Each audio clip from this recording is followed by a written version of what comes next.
রাধে রাধে। সামনে যে একাদশী ব্রত আসছে, এই একাদশী ব্রতের যে কি রকম মাহাত্ম্য তা শ্রবণে আপনার হয়তো সমস্ত পাপ নষ্ট হয়ে যেতে পারে।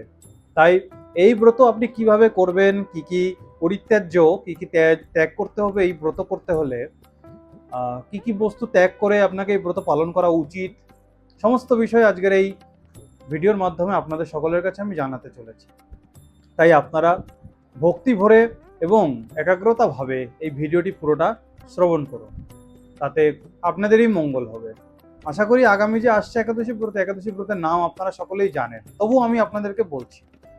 এই একাদশীর মাহাত্ম্য কীর্তন করতে গিয়ে বলছেন, একবার যুধিষ্ঠির মহারাজ ভগবান শ্রীকৃষ্ণকে বলছেন, হে বাসুদেব, আমি আপনাকে নমস্কার জানাই। আপনি আমাকে কৃপাপূর্বক এই যে একাদশী ব্রত, এই একাদশী ব্রতের কি নাম, কি রকম ভাবে পালন করা উচিত, কি কর্তব্য কি অকর্তব্য, সবটাই আমার কাছে বর্ণনা করুন। এই একাদশী ব্রতের যে কি মাহাত্ম্য তা আমার কাছে বর্ণনা করুন। সর্বপ্রথম বলুন এই একাদশীর ব্রতের কি নাম। ভগবান বাসুদেব তিনি বলছেন যে, হে কুন্তি নন্দন, হে যুধিষ্ঠির মহারাজ, শুনুন তাহলে। এই একাদশী ব্রতের নাম হচ্ছে বরুথিনী একাদশী ব্রত। হ্যাঁ, এইবার এই একাদশী ব্রতের কি কি ফল রয়েছে, কি কি ভাবে করতে হয় সেটাও বলছেন এই ব্রত দ্বারা সর্বদা কালের জন্য সুখ লাভ করা যায়। এই ব্রত যে নিষ্ঠার সহিত পালন করবেন, এই ব্রতের ফলে সমস্ত পাপক্ষয় হয়, আপনার সৌভাগ্যের উদয় হয়। যে দুর্ভাগা রমণীরা রয়েছেন তারা সৌভাগ্য প্রাপ্ত করেন। এমনকি এটাও বলছেন সর্বপাপ হরণকারিণী এই একাদশী ব্রত। এরপরে এটাও বলছেন এই একাদশী ব্রত যারা গর্ভবতী মায়েরা রয়েছেন তাদের যে গর্ভবাসের যে যন্ত্রণা, সেই যন্ত্রণা থেকেও তাদেরকে মুক্তি দিতে পারে এই একাদশী ব্রত করলে, এমনটাও বলেছেন। আমরা শ্রীমদ্ ভাগবতে মান্ধাতা রাজার কথা শুনি। সেই মান্ধাতা রাজা এই একাদশী ব্রত করে স্বর্গলাভ করেছিলেন। ধুন্ধুমার আদি সবাই এই একাদশী ব্রত পালনে নিজের জীবনকে পুণ্যময় করেছিলেন। আরো বলছেন যে দেবাদিদেব মহাদেব অর্থাৎ সমুদ্রের বাবা মহাদেব শিব, তিনি এই ব্রত পালনের দ্বারা ব্রহ্ম কপাল হতে নির্মুক্ত হয়েছিলেন। তারপরে বলছেন, যদি কোনো মানুষ 10,000 বৎসর ধরে তপস্যা করেন, সেই তপস্যার যে ফল হবে, সেই ফল এই ব্রতের মাধ্যমে সে অর্জন করতে পারে, এমনটাও বলেছেন আমাদের শাস্ত্র।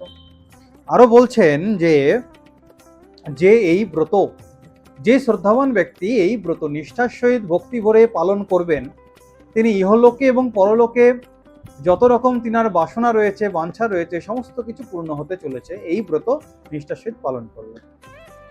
এই ব্রত পালনে আপনার যত পাপ রয়েছে সমস্ত পাপ খণ্ডন হতে পারে, এমনটাও বলেছেন। এরপরে যুধিষ্ঠির মহারাজকে বাসুদেব বলছেন যে অশ্বদান হতে অর্থাৎ ঘোড়াদান হতে গজদান শ্রেষ্ঠ, গজদান হতে ভূমিদান শ্রেষ্ঠ, তার থেকে শ্রেষ্ঠ হচ্ছে তিলদান, তার থেকে অর্থাৎ তিল দানের থেকেও শ্রেষ্ঠ হচ্ছে স্বর্ণদান। এবার স্বর্ণদান হতে শ্রেষ্ঠ হচ্ছে অন্নদান। অন্নদান হতে শ্রেষ্ঠ কোনো দান হতে পারে না বা নেই, এমনটাও বলেছেন। কিন্তু পিতৃগণ, দেবগণ এবং মনুষ্যগণ এই অন্নের দানের ফলেই তারা তৃপ্তি লাভ করে থাকেন। আচ্ছা, অন্নদানের শ্রেষ্ঠ তো কিছু নেই, কিন্তু আমার গোবিন্দ এখানে বলছেন যে মতো গাভী দানের মতো সমান এই অন্নদানকে বলেছেন। পণ্ডিতগণ বলেছেন কন্যাদান কে অন্নদানের সমান বলা হয়েছে, পণ্ডিতগণ বলেছেন। এরপরে বলছেন পূর্বোক্ত যত রকম দানের কথা বললাম, সমস্ত দানের থেকে বিদ্যাদান সব থেকে শ্রেষ্ঠ। এরপরে বলছেন যে মনুষ্য সকল এই ব্রত পালন করে উক্ত যে বিদ্যাদানের যে সমান ফল হয়, সেই ফল লাভ করতে পারেন এই বরুথিনী একাদশী ব্রত পালন।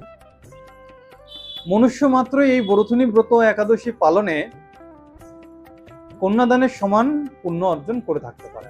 এরপরে এবার আসি কি কি জিনিস বর্জন করতে হবে। বলছেন দশমী দিনে অর্থাৎ একাদশীর পূর্বদিন বলছেন কাংস, মাংস, মসুর, চনক, কৌদ্রব্য, শাক, মধু, পরান্ন, পুনঃ ভোজন এবং মৈথুন, এই 10টা ব্রতকারী দশমী দিন অর্থাৎ পরিত্যাজ্য করার কথা বলেছেন, এই 10টা জিনিস। এরপরে বলছেন একাদশী দিনে কি কি জিনিস ত্যাগ করতে হবে। দ্রুতক্রীড়া, তাম্বুল, নিদ্রা, দন্তধাবন, তারপরে পরাপবাদ, পৈশূন্য, চৌর্য, হিংসা, মৈথুন, ক্রোধ এবং মিথ্যা বাক্য, একাদশী দিনে এগুলো পরিত্যাজ্য, অর্থাৎ এগুলোকে ত্যাগ করতে বলেছেন। এইবার বলছেন দ্বাদশী দিনে কি কি ত্যাগ করতে হবে। কাংস, মাংস, সুরা, মধু, তৈল, পতিত সম্ভাষণ, ব্যায়াম, পুনঃ ভোজন, মৈথুন, প্রভাস ও মসুরান্ন দ্বাদশী দিনে এই কয়টি পরিত্যাজ্য করিবে। এই কটি ত্যাগ করতে হবে। আশা করি বোঝা গেল দশমী, একাদশী, দ্বাদশী 3 দিন কিভাবে পরিত্যাজ্য করতে হবে, কি কি জিনিস পরিত্যাগ করতে হবে। ভগবান বাসুদেব তিনি বলছেন, হে রাজন, এই বিধি অনুসারে বরুথনী ব্রত যে নিষ্ঠার সহিত শ্রদ্ধা সহকারে পালন করবেন এবং রাত্রি জাগরণের দ্বারা মধুসূদনের পূজা করবেন, অর্চনা করবেন, জাগরণ করে নাম জপাদি করবেন, কীর্তন করবেন, তার যত পূর্ব পাপ রয়েছে সমস্ত কিছু থেকে সে মুক্ত হতে পারবেন, এমনটাও বলেছেন। মুক্ত হয়ে পরমগতি লাভ করতে পারবেন। তারপরে বলছেন, যারা পাপভীরু ব্যক্তিগণ, যারা পাপের ভয়ে ভীত অবস্থায় রয়েছে, তারা গুরুদেবের পরামর্শে, গুরুজনের পরামর্শে নিষ্ঠার সহিত যদি এই একাদশী ব্রত পালন করেন, তার সমস্ত পাপ থেকে সে দূরীভূত হতে পারে। এমনকি বলছেন, সূর্যতনয়ে যমরাজের যে যাতনা হতে পরিত্রাণের জন্য এই একাদশী ব্রত অবশ্যই পালন করা কর্তব্য। এই ব্রত শ্রদ্ধা ভরে পঠন ও শ্রবণ, এই ব্রতর কথা যদি কেউ শ্রদ্ধা সহকারে পাঠ করে এবং শ্রবণও করেন নিষ্ঠার সহিত শ্রদ্ধা ভরে, সে গো সহস্র দাম, অর্থাৎ সহস্র গরু যদি আপনি দান করেন, তার ফল যেটা হবে সেই সমস্ত ফল আপনি এই বরুথনী একাদশী ব্রত শ্রবণে পালনে মুক্ত হতে পারেন বা পালনে সেই ফল লাভ করতে পারেন এবং সর্বপাপ হতে বিমুক্ত হয়ে আপনি বিষ্ণু লোক প্রাপ্ত করতে পারেন, এমনটা আমাদের শাস্ত্র বলেছে। আশা করি এই বরুথনী একাদশীর মাহাত্ম্য কতটা কি এবং কি কি পরিত্যাজ্য করা উচিত সবকিছুই জানতে পারলেন। এবং এই একাদশী ব্রত পালন হবে গোস্বামী মতে পড়া হয় 29 চৈত্র 13 এপ্রিল সোমবার দিন আমাদের এই একাদশী ব্রত পালন হবে। শ্রী শ্রী রাধা গোবিন্দ মন্দিরের সমস্ত সন্তানবর্গরা এই দিন পালন করবেন। বাকি যারা ভক্তবৃন্দরা রয়েছেন, আশা রাখবো আপনারা আপন আপন গুরুদেবের পরামর্শে, আপন আপন গুরু কৃপায় একাদশী ব্রত নিষ্ঠার সহিত পালন করবেন। এটাই আপনাদের কাছে আমার অনুরোধ, নিবেদন। সমস্ত ব্রত একদিকে, একাদশী ব্রত একদিকে, তাই একাদশী ব্রত নিষ্ঠার সহিত অবশ্যই পালন করুন। রাধে রাধে।